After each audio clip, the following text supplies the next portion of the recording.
Au chapitre politique, les 100 présidents des conseils départementaux de France étaient reçus hier à l'Élysée par Emmanuel Macron. Le président de la République entend proposer plus de décentralisation aux départements sans pour l'heure en dévoiler les modalités. Pierre Camani, le président du Lot-et-Garonne, entend cette proposition mais espère que les budgets suivront. Lauriane de Casanova, Benoît-Pierre Morin.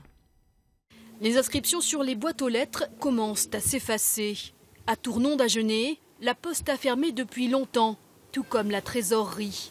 À quelques kilomètres de là, à l'hôpital de Fumel, ce sont les urgences qui ont mis la clé sous la porte. Des services publics en moins, dans des zones rurales, en crise. Hier à Paris, lors de sa rencontre avec les présidents de département, Emmanuel Macron a évoqué une nouvelle phase de décentralisation.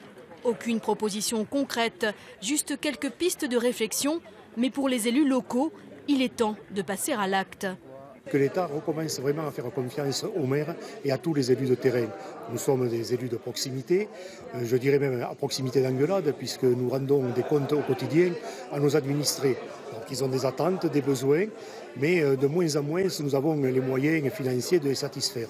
De nouvelles compétences pour les départements, oui, mais pas à n'importe quel prix. Il faut que les moyens financiers suivent pour ne pas faire de ces éventuelles mesures de décentralisation un cadeau empoisonné. Il y a toujours ce danger de nouvelles compétences ou de pouvoir accru avec des ressources qui ne sont pas à la clé. Et notre demande majeure a été de clarifier là aussi les financements des départements. Les contours du projet sont encore flous, mais il reste qu'en pleine crise des Gilets jaunes, une nouvelle vague de décentralisation pourrait constituer une des principales propositions du chef de l'État à l'issue du grand débat.